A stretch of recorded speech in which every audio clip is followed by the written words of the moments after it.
We are in Champions League, man. That was my next Dilly din, dilly dong, come on. Encara Messi, encara Messi, encara Messi, encara Messi, encara Messi, encara Messi, encara Messi, encara Messi, encara Messi, encara Messi, encara Messi, gol, gol, gol, gol, gol, gol. Into Sheringham, and Solskjaer has won it! I will love it if we beat them. Love it. This is the Modern Soccer Coach Podcast with Gary Curneen. Maguire! Hello, welcome to the Modern Soccer Coach Podcast. My name is Gary Curneen. Joining us for this episode is Nick Montgomery. He is a former Premier League player with Sheffield Utd, 12 years there, and is current assistant coach at Central Coast Mariners in Australia. So we've done a lot of podcasts on a lot of different types of cultures, but we've never covered Australia. So my good friend Annie Thompson reached out and connected me with Nick. He's got a great story and a brilliant insight on coaches like Neil Warnock that he's worked with, and his own coaching journey where he's worked alongside Usain Bolt. Yes, he's worked alongside Usain Bolt. Not many have had this experience, so you will enjoy listening to this one. Let me know what you think at Gary Curneen on Instagram, at Gary Curneen on Twitter. This podcast is brought to you by the Modern Soccer Coach Community Platform.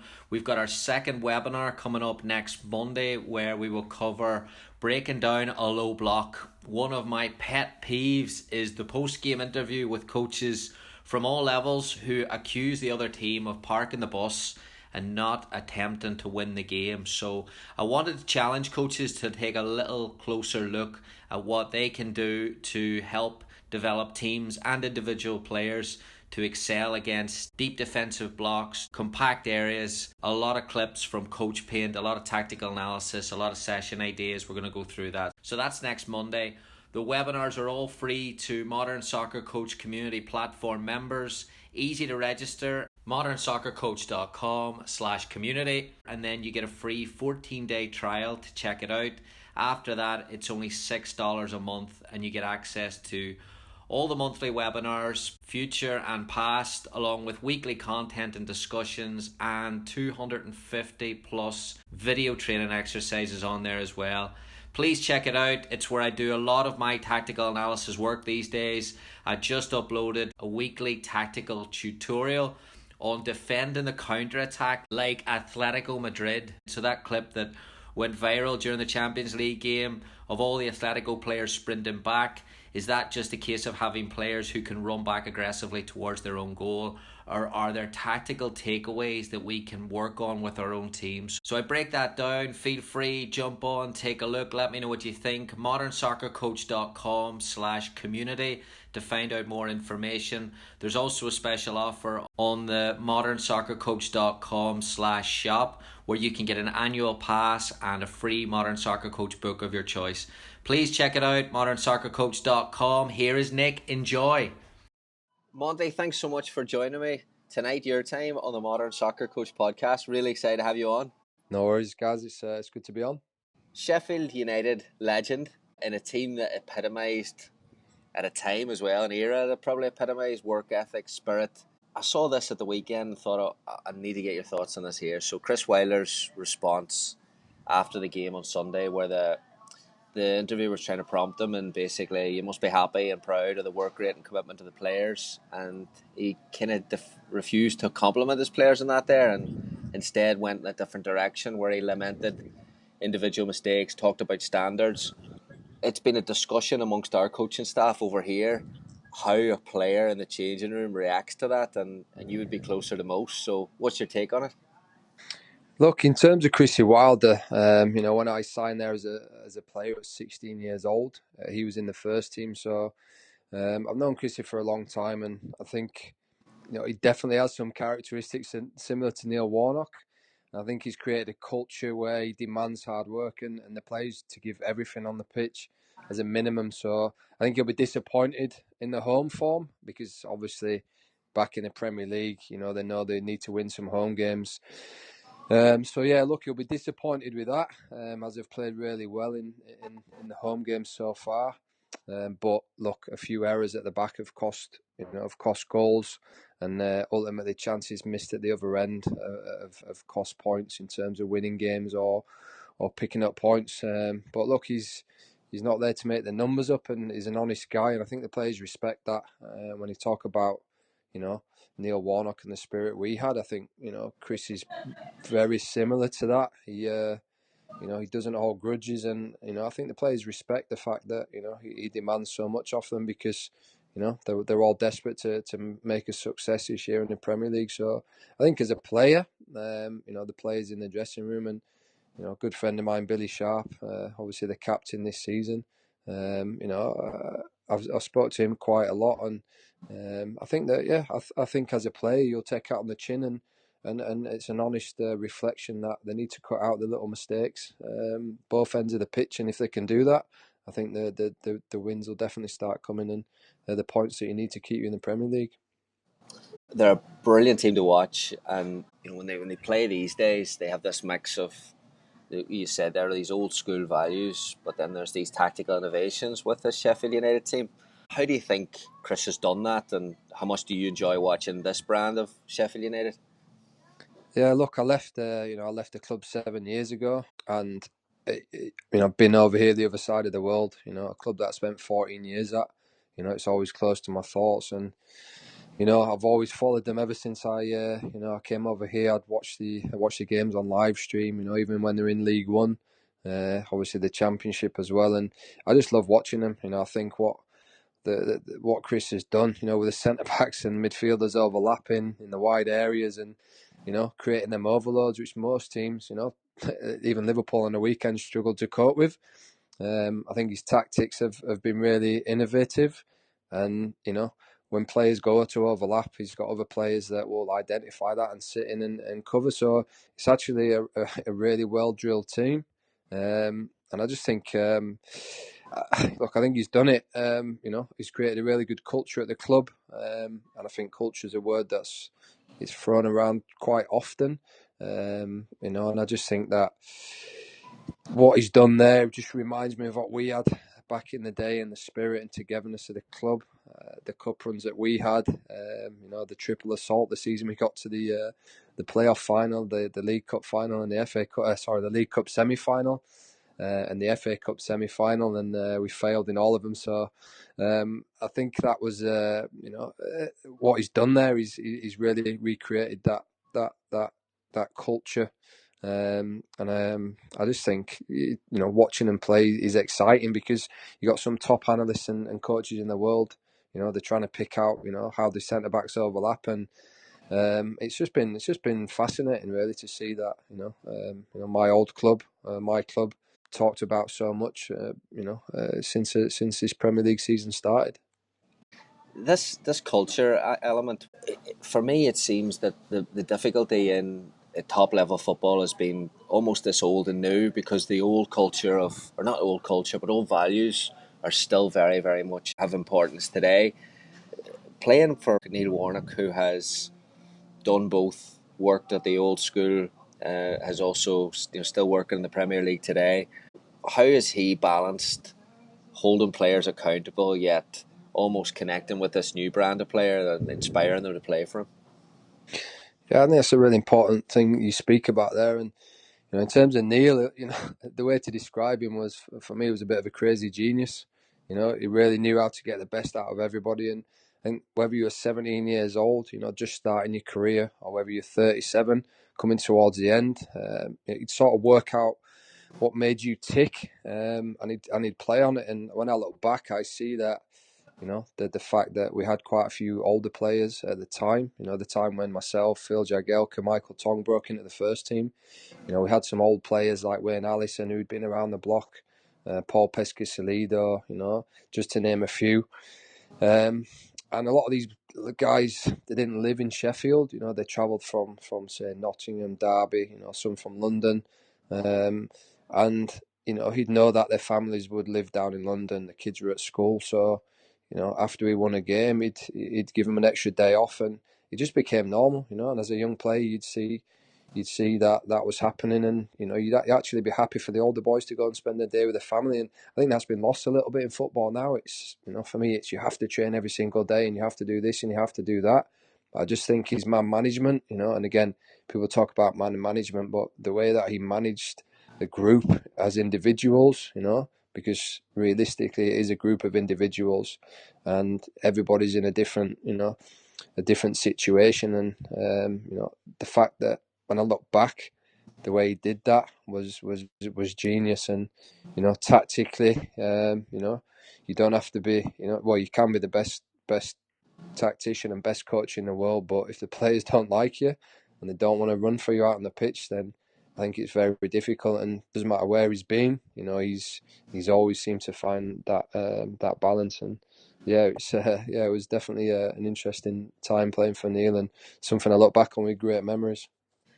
Yeah, it's fascinating because you have this guy who understands people, from what you're saying, and understands people's situations, and is almost empathetic to their home situation or their age bracket or whatever it is, because he doesn't come across as a really communicative person in terms of personal relationships. Was he like that, or is this through observation or sitting being calculated about it, or how does he do it? He's quite funny. Like he used to take the mickey out of the players a lot of the times, and he just had this way about him of, when it was business, it was business, but you could dispel a stressful situation, by taking the mickey out of someone or cracking jokes. But then when the time came and it was down to business, it was he knew that he'd have players out there that would run through brick walls for him. As the old saying goes.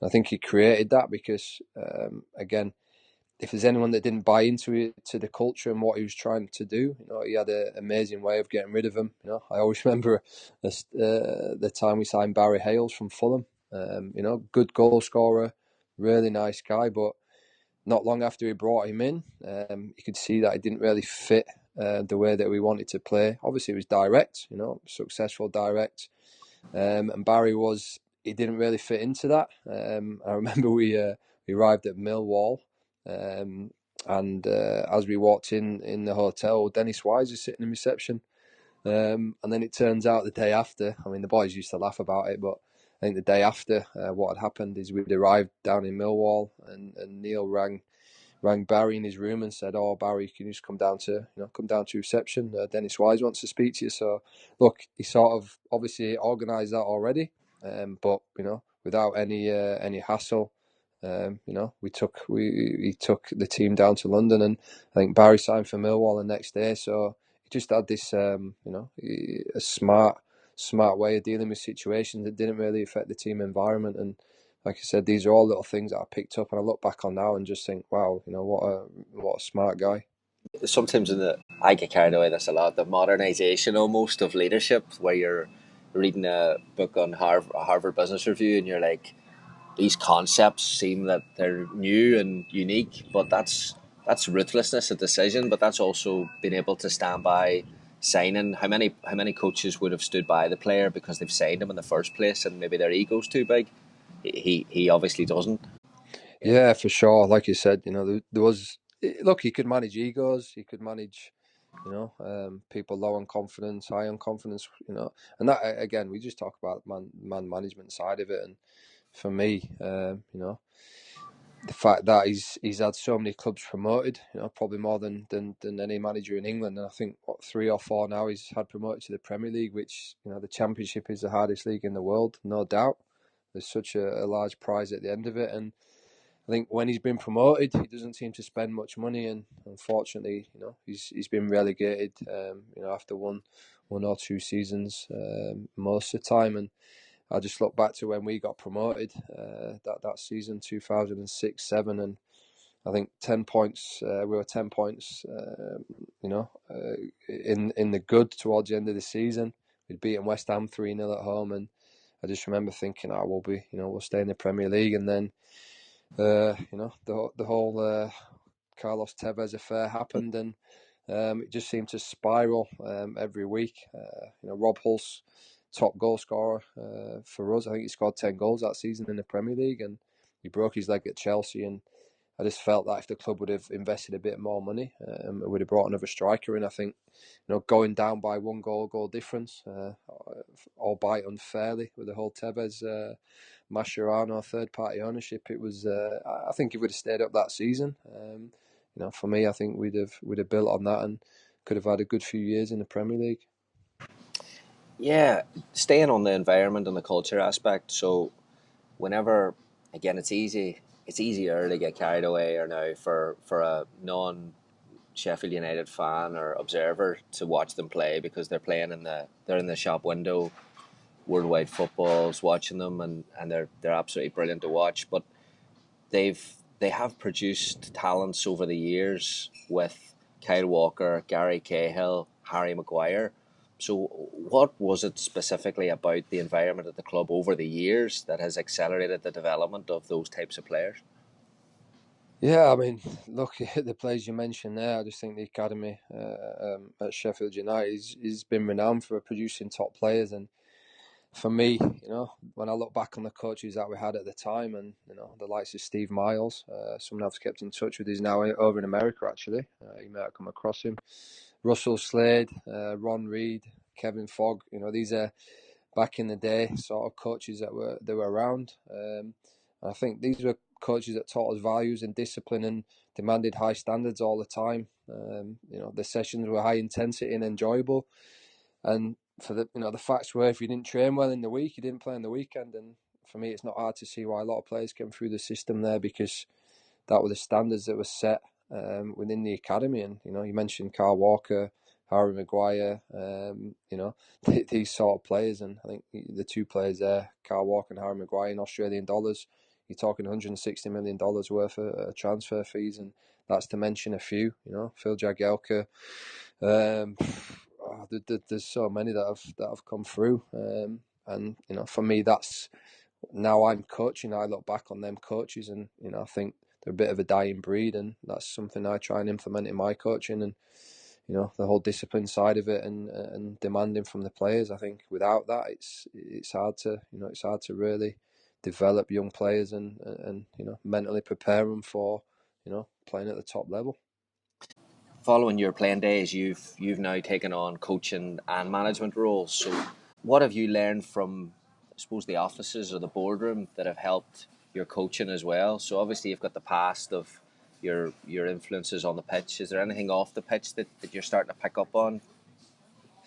Yeah, I mean, like you say, when I finished playing, I decided to take a head of football role at the club, which was a new role. And then I was also coaching the under-16 team. So for me, I felt it was a good way to transition after a 20-year playing career. Look, I knew it was going to be hard in terms of making that transition. So sort of throwing myself into something. And I really wanted to find out how the club operated and sort of use my global contacts to try and create some partnerships with clubs overseas. I've contacts in Hong Kong, Malta, obviously England. And I just felt like coaching the under-16 team, for me, it was a good start to prepare, because I think the challenges you face when you're taking a group of testosterone-filled young footballers can teach you a lot. So I learned a lot about preparing, match days and speaking to agents and the corporate world. And I think all that stuff, when you become a manager down the line, you need to be able to manage people and understand what goes on behind the scenes, because I think as a player, and I was guilty of this, that for 20 years, everything's done for you. Coaches are there, flights are there. Here's when your meals are, all that stuff. You don't really see what goes on in the background, but you expect it. And I just think actually stepping back and seeing the people that deal with all that stuff, and having a hand in all the logistics, for me, it was quite interesting. And I just think, whatever I go into, and hopefully I'll get a good job down the line. I'll actually understand what goes on, because I think especially at the top level, it's astronomical, the amount of organising that goes into training and match days. So yeah, it was really, really interesting. Yeah, so when you went to Australia, obviously there must have been massive changes in culture, and we've in this podcast I told you there last week when we were chatting, we've covered so many cultures around the world. We've never looked at the Western Hemisphere. We've never looked at Australia. What changes did you find in that culture from a football club comparison? Look, I think everybody wants to play in England, and for me, it's it's a pinnacle of football. The fans are so passionate there, and I always say when people ask me here, I always answer the question though.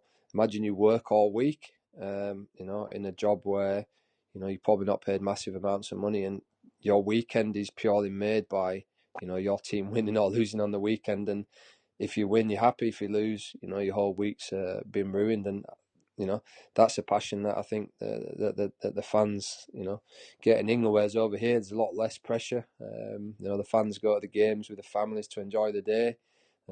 So it's very different in that aspect. And again, they have so many sports here that they're spoiled with so many sports. So they sort of got the cricket, the rugby, the AFL. Just so many sports. So it's not that pressure environment that you get in England. And in terms of playing, because there's only 27 league games, you're training a lot more. So obviously in England, in Europe, you're playing 2-3 games a week. Over here, it's sort of 1 game a week. So the week's a lot longer. There's a lot more training. I think that was a big a big thing for me, because I just love the games. Waiting a week for the next game. Was always something that I found pretty strange. But look, I moved out here 7 years ago, and the first season I was here, we won the grand final and played in the Asian Champions League. So I really enjoyed my time playing out here. But it's very different. It's very different in terms of the way it is in England. But it's like I said, it's a really good place to play football. So on that, because our complaint here, I suppose, of the coaching community in the US is the promotion relegation, and how much this is impacting development of players, or just basically to watch the league in general, the entertainment of the league. You've mentioned there that the 1 game a week just takes away a little bit of, a little bit of bite there, a little bit of competitiveness maybe. Is that a challenge then when it comes to youth development in Australia? Yeah, look, you just mentioned then about over here. There is no promotion relegation. There's actually 11 teams this season. Next season there's 12 teams in the A League. So, in terms of the relegation promotion, the league's in its infancy. It's 14 years old now. So, again, with that becomes a lot less pressure, even playing at the top level in the top clubs. So, that's one of the challenges I think of players going from here overseas, because they're not used to that real pressure where you lose a game and you're in the relegation, or you're fighting for promotion. So I think that's something again which hampers Australian players down the line. But there are so many challenges in the youth space here. For instance, if you want to sign a young player over here at a club, unless they live in your area, obviously they've got to come from interstate, Melbourne, Sydney, Adelaide, for instance. You find a young player there, to actually bring them into the academy, they have to pay for their own accommodation, they have to find a job. It's not like in England where you get signed to an academy and they pay for your food, your accommodation. So these are all the challenges that you're faced with. So, in terms of actually finding the best talent from around the country, it's you can do that, but logistically getting them to move to your area and to commit to, giving everything and virtually working every day after training to pay for their own accommodation, it's not easy. I do say that the kids have it really easy here, so to get them to commit to doing that, is something that I've struggled with in this role this season, coaching the academy kids. And not only that, the parents have to pay for the kids to be in the academy, so it's definitely very different. I never knew that one at all. So basically, you can't take a player from a different region, move them over, pay them. So that then limits your recruitment to a local or a 2 or 3 hour catchment area. Yeah, well, again, local. You're talking local. We live in a region where there's 300,000 people here, whereas you go to Sydney, and obviously the 2 big clubs in Sydney, they get the pick of all the best kids there. So, if you do want someone from Sydney, they've got to commit to travelling down every day. Obviously, have to have a car and transport. So, these are all the challenges, that you face with, and the fact the parents pay for them to be in academies. Again, it's a rich man's sport. Is that I always wonder how many talented kids don't actually come into A-League club environments because the parents can't afford it. And there was a study, I think the AFL take a lot of sort of the Aboriginal descent, really athletic players at a young age, give them scholarships, and a lot of them go on to play AFL, which is a crazy sport, but they're super fit athletes. And I often think, maybe if an A-League club had somehow got 2 or 3 of them athletes at a young age and brought them into the right environment, you could have some top class players. So there's lots of like I said, there's so many different challenges here. Even the fact when kids get to 21 years old, if they're not in your A-League 22-man roster, then you have to either release them or you have to give them an A-League contract, and it's a minimum wage requirement organised by the PFA and the FFA, and clubs can't justify paying young players the sort of salaries that they ask when they've not played first team football. So again, it's took me probably 7 years to get my head around it, but there's definitely a lot of challenges here. Similarities, I think, between some aspects of the, not MLS, but maybe USL. It's almost the opposite then of England, where their complaint that the Premier League is that the kids are getting too much too soon. And for those players that you're trying to, maybe late developers, you're trying to keep them in the system a bit longer. And it's hard to do that then in Australia. Is that what you're saying? Yeah, exactly. That's what I'm saying, guys. It's like you said, you only have, as an A-League manager here, you only have 22 or 23 spots that you can fill. And again, once you get over 21, unless you have an A-League contract, then the players have to be released. And in terms of the development, I think players here are underdeveloped compared to the rest of the world because they don't play as much football when they're younger. The only time they really start getting into a full-time program is at the A-League clubs. So in terms of the gym and the S&C work, for me, the kids are behind. So you have to get them in the system full time and try and get them to catch up. So yeah, I mean, you look at the players back in the day, Viduka, Harry Cahill, for 2 examples, who sort of moved away from Australia at a young age. I think now there's only really Aaron Moy and a goalkeeper I played with here, Matty Ryan at Brighton, sort of really playing in the Premier League, and a lot of the players, that have been in Australia and left the last couple of years have all, mostly ended up back in the A-League because they've struggled to cope with the demands of playing outside of the country. Where do you see then the advantages then for youth development, aside from the climate, obviously? Where do you see the advantages of youth development in Australia that maybe aren't accessible to players in England? Look, like you said, apart from the weather, I think the weather's a big factor. Actually being out and being able to coach on the grass, without, bad rain or freezing cold temperatures. I think players are really lucky here because you can spend more time with them. I think, at a young age, being out on the grass and, double sessions and like you said, not, being able to stand around afterwards and talk about it and, discuss the coaching points. I think that's a real plus. But yeah, probably like I said, the less pressure environment at a younger age helps. But I think as they get to around 18 onwards, it's probably another negative thing from here because they don't really understand the pressure and for me that pressure and competitiveness, and that really helps to lift you up to another level. You mentioned there before about athletes. I cannot wait to ask this question. I knew you'd get onto that. Over here, I even heard it. I was in a restaurant a couple of weeks ago, and if these 2 guys talking about, soccer on the TV, if our best players play the game, we'd win the World Cup, and you get it all the time. But there's no better analogy in the whole world than Usain Bolt, and he played with your team. Guys, you will not believe how many texts and phone calls I had around that time. But look, it was crazy to think that I'm fresh into coaching at a professional level, and not long out of playing, and I'm tasked with helping one of the world's greatest athletes to try and transition into a new sport.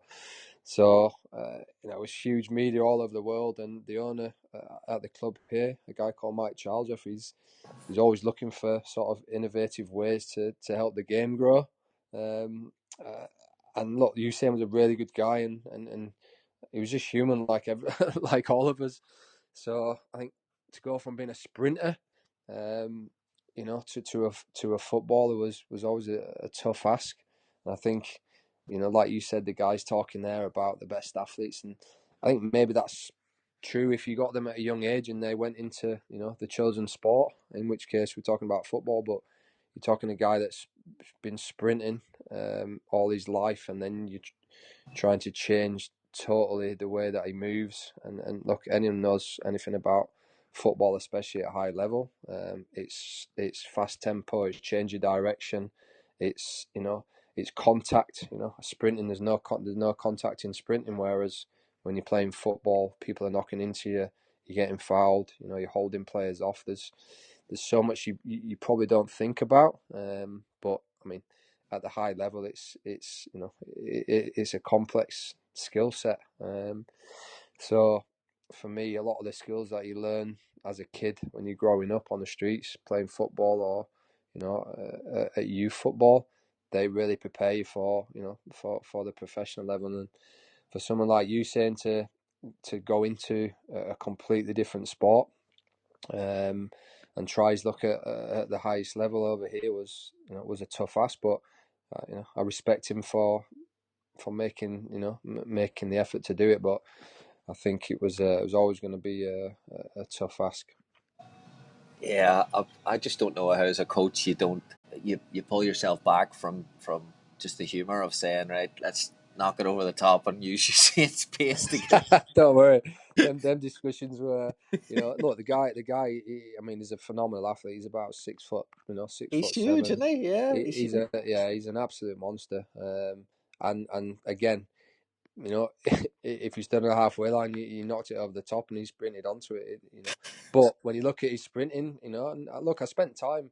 One thing I did is I spent time with Usain, talking to him and picking his brain on, what it took to become one of the best athletes in the world. And although a lot of, he had a lot of natural talent in the way he was built, I think his mindset, and I've never come across somebody so confident.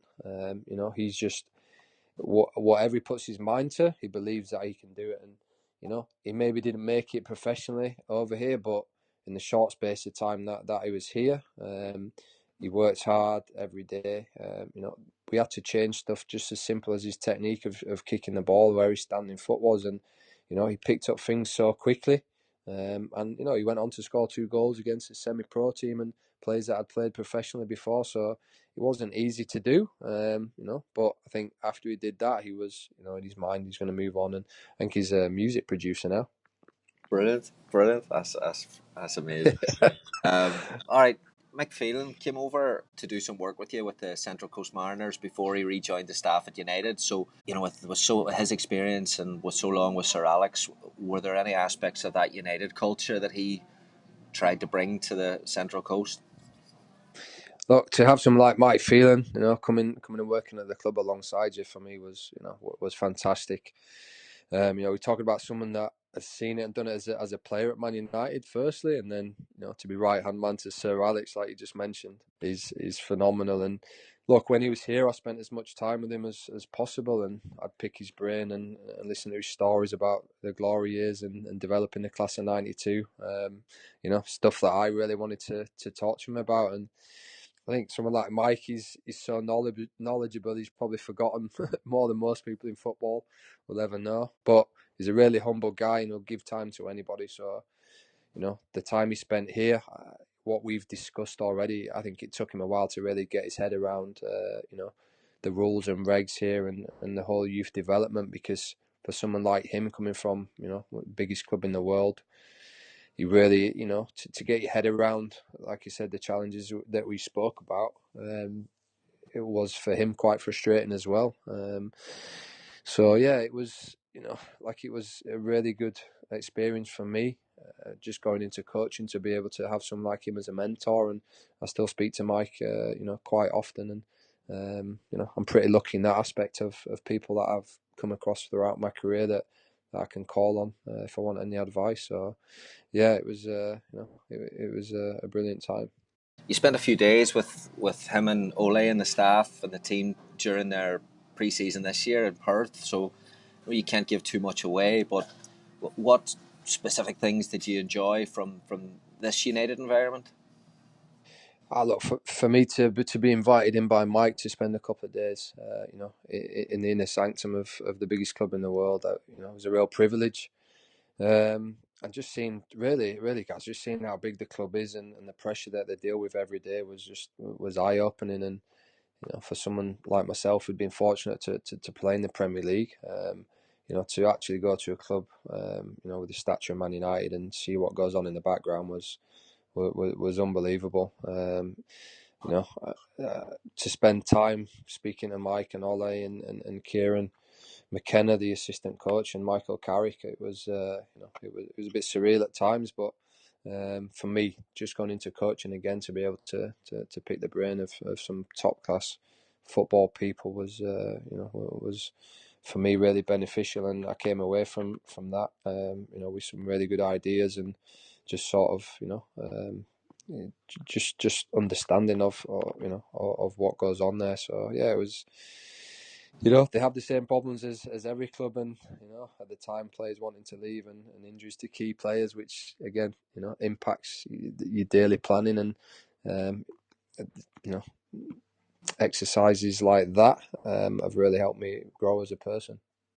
The commercial engine that around Manchester United is that the challenge, or not the challenge, but one of the biggest challenges then of managing at that club is just dealing with, I suppose, fan bases, money, having to appease owners to travel to different areas and do all that stuff. Honestly, guys, it was crazy. Like I said, I was lucky I stayed in the team hotel and in around the players and staff. But just getting out of the lift, it was just thousands of screaming fans every morning just to go to training. And you're talking, this was in Perth, which is pretty isolated to everywhere. And I think seeing that, I dread to think what happens when they go to China and these places where it's just mayhem. But look, you talk about the pressure and stuff that they're under. It's Manchester United. Everyone expects them to win every week. So one thing Mike did say to me, which I always remember, is, look, it's Manchester United. If you don't win the game, there's pressure and the fans demand results. But I think everyone that knows football can sit back and actually see that they're in a transition period now where players have left. They've got a really young squad, some very, very good young players. Talk about Greenwood, he's a massive talent. Harry Maguire just going in there as well, to really start building a squad. And I think it'll take time. It's not going to be an overnight fix, but I think the right people are there, and they just need to get to January and bring in some players to replace some of the big names that they lost. You're going back to the UK for your pro license, so how's that experience been, and what are you trying to get out of it personally? Look, when I finished playing, my aim was to get the pro license. I'd already done the UEFA B and A license, and again, met some really good people on the course. So to get the pro license is the top badge you can get, and allows you to manage and coach anywhere in the world. So I set myself the target of getting the UEFA Pro license, and it's been a real learning experience. Like I said, I've met a lot of good people on the way, and for me, it's about growing as a person and as a coach. And I think the pro license is more, learning about how to manage people and situations, and I feel like I've had a good experience with that already. That sort of prepared me for it, and working on like a PDP at the minute, which is a professional development plan, and that's sort of where you are now, where you want to be, and really setting yourself goals and targets. So yeah, it's really interesting. It's there's not that much coaching in the pro license. It's it's very hard to get on, but I think it's more preparing you for if you get a managing job down the line. And like I said, it's just it's a fantastic experience.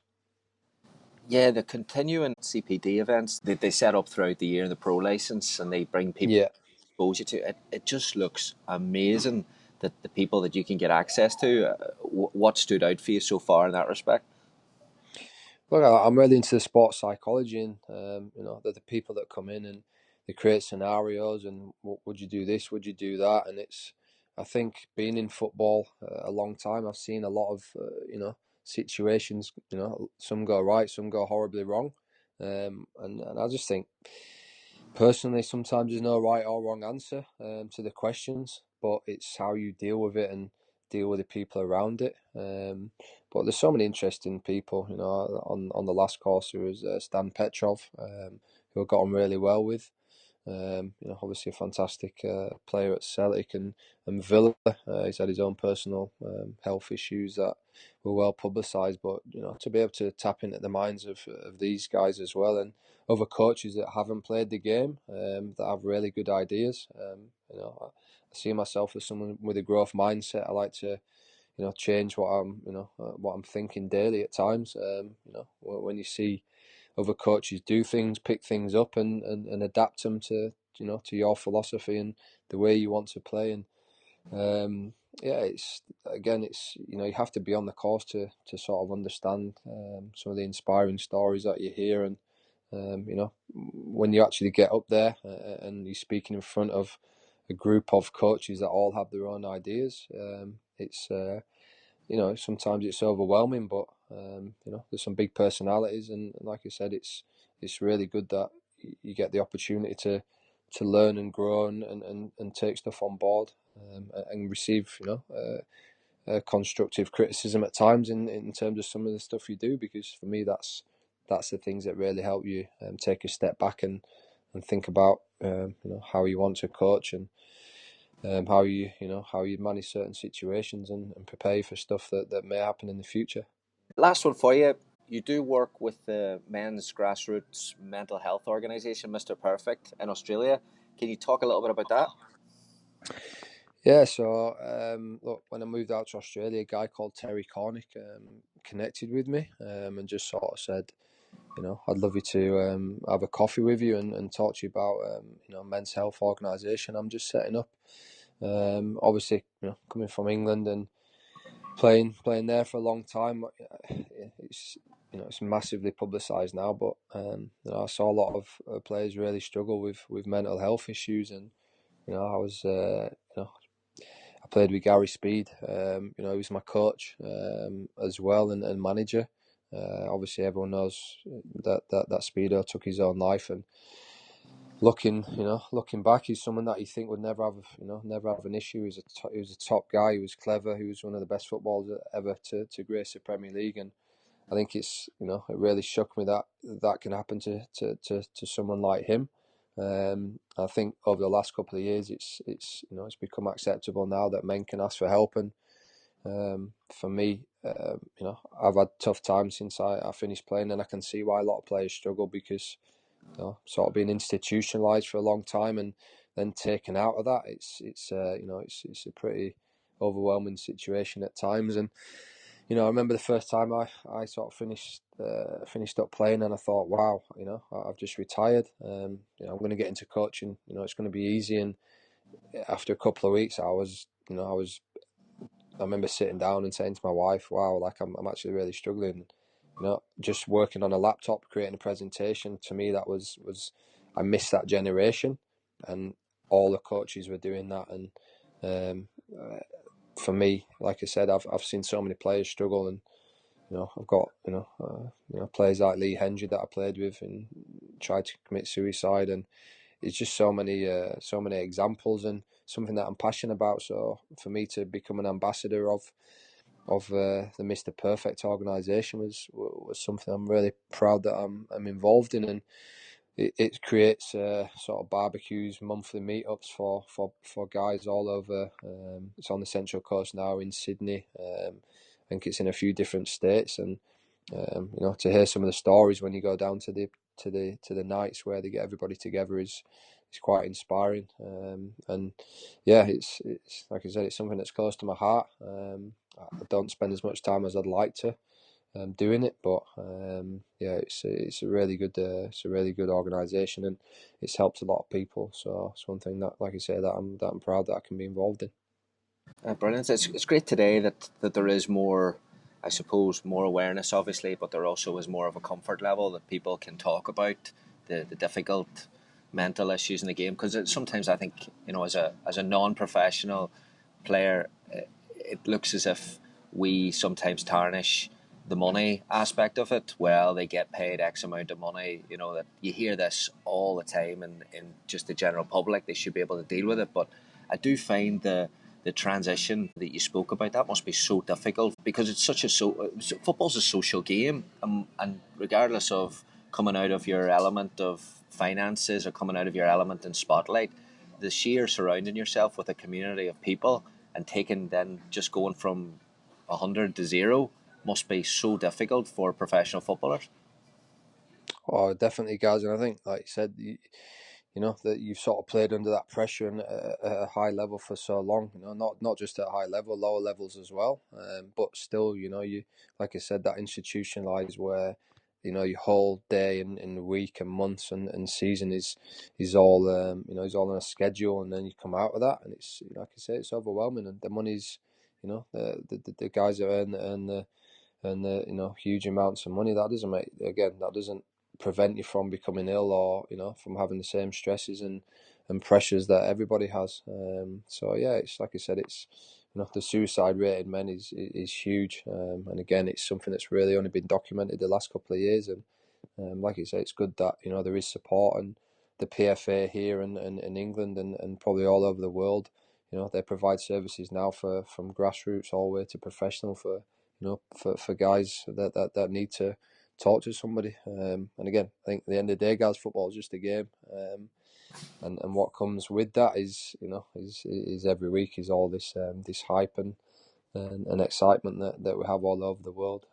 It's a beautiful game, but there is a dark side to everything in life. And I think, again, being in coaching yourself and myself, it's something that you have to be aware of, and the managing side of it is, for me, is key to looking after your players that you work with and making sure they're okay. For sure. Brilliant. Okay, bonus round for you. Best player played with? Oh, you know what? I'd say Michael Tong. For me, he's one of my best mates. But in terms of an actual player with a football brain, like his football brain was phenomenal. And I remember when he burst into the first team at Sheffield. You'll probably remember him. Scored the 2 goals against Liverpool when we beat them in the semi-final at Bramall Lane, and moved on to Stoke. But I think, yeah, for me as a young player, just his vision and his passing, he could run all day, and yeah, he was, in terms of a football player and someone that I played with, and for me, he was exceptional. And then the best player played against? Oh, that's a tough one. I had some good battles with Patrick Vieira, Stevie Gerrard. Yeah, to be honest, I'd probably say Stevie G. The way he got around the pitch, I could run all day, but the way he strode around the pitch, and I just remember just the way he side-footed the ball 30, 40, 50 metres with ease was just, was was amazing. But yeah, what a top-class player, and he just made the game look so easy. I'd have to chuck in Scholesy as well there, because playing against him at Old Trafford, he just literally popped up everywhere, and you couldn't get anywhere near him. So yeah, I was fortunate. I played against some good players. Two different players there, and Scholes and Gerrard, like two geniuses, but in different. Totally different. Yeah, totally different. But again, both of them could win any game on the day. Brilliant. Monty, thank you so much. We appreciate you staying up late tonight and getting you on here. It's been absolutely brilliant, and hopefully we'll get you on soon. I'd love to do a little bit more on the Australian game, and then your journey as well with the pro license. Really appreciate it, guys. It's been great to talk. And yeah, anytime you want to chat, just give me a shout. Thanks so much to Nick for his time and his insight there. I hope you enjoyed it as much as I did. The big takeaway from me there, not for the first time in these podcasts, is the importance of being open-minded. And I'll go into a couple of specifics here, exactly why and where that comes into Nick's journey and his conversation there. First of all, from a personal perspective, I had always dismissed Neil Warnock as a type of coach that wasn't very progressive and wasn't very relationship based, and to hear a perspective not from a newspaper article or something on Twitter, but from a player who played for him and valued what he did for the team and valued what he did for individuals, I found that a little bit humbling, because it's always good whenever you form an opinion in this game and then you have a conversation with someone who has a better perspective, and then your opinion is suddenly not as powerful as you thought it was, and it gets changed. And I always think the game is very, very humbling, first of all for thinking that you have all the answers and then thinking your perspective is actually the correct one. So I enjoyed that there. And then when we moved into the player developments and talking about the constraints on player development in different cultures and environment, I thought that was really important to be open-minded, because there are things that we all have to work through in every culture that we've talked on this podcast. Now, this might be climate somewhere, it may be financial limitations, it may be the structure of the league, pay to play, whatever it is. I don't think anyone anywhere has it perfect in any of these cultures. And ironically, it was Nick that said that the Manchester United faced the same problems as everyone else faced, and I think that goes from first team level right down to youth development. Yes, Manchester United have a worldwide brand and facilities and budgets, etc., but they also have a level of competition, a level of pressure and demands that none of us are facing anything near that there. So the key, instead of lamenting our own situation, therefore must be to find a way, being open-minded, approaching the challenges with a focus on solutions as opposed to complaining and looking at what we don't have. And it's not always easy, I have to say, but conversations like that there I find very beneficial for coaches at all levels, particularly young coaches, and some of whom are setting off at a journey where they're looking in their perspective that an ex-pro or someone who has played the game at a high level has an unfair advantage over them, is going to get jobs, is going to get exposed to better opportunities, etc. But as Nick said there at the end, many of those ex-pros are facing their own personal battles there too, so nobody has it easy. And I think it's important for the coaching community to be open-minded with one another and one another's journey, but also to be progressive with your thinking and to be adaptable and flexible with your thinking, and then have a focus on these opportunities for our situations and our environments to get better, but also for us as individuals to get better. That's where I was really impressed with Nick's attitude and enthusiasm about the pro licence, getting to spend time with United and McPhelan, getting to spend as much time as he could with those people and learn. And this is a guy who's been exposed to the Premier League environments for over 10 years. So I always find it very, very humbling when someone comes on with an attitude and a drive and jumping on a plane to go and get coach education and get as much exposure as he can to the playing side of it, and also the managerial side of it, and also the upper level management side of it. So I thought that was great, and like I said, I think it's a great message for young coaches to get out there, get as many opportunities as you can to meet people, to build relationships. You might not get to spend a couple of days with Manchester United, but we said it with Mark Spalding on here a few weeks ago, contacting local teams, contacting colleges, contacting clubs in your area. Doesn't have to be a Premier League club, but getting out and about and getting as much experience as you can for observation, meeting people, learning more about different cultures within cultures, I think is really important. So I love that conversation. Would love to hear your thoughts, and hopefully that'll start our Australian version up. Would love to hear your thoughts at Gary Curneen on Twitter, at Gary Curneen on Instagram. Thanks so much for listening. I will talk to you next week. Goodbye. Thank you for listening to the Modern Soccer Coach Podcast. For more coaching topics, sessions, and resources, head on over to Coach Curneen on Facebook or visit the website at www.modernsoccercoach.com.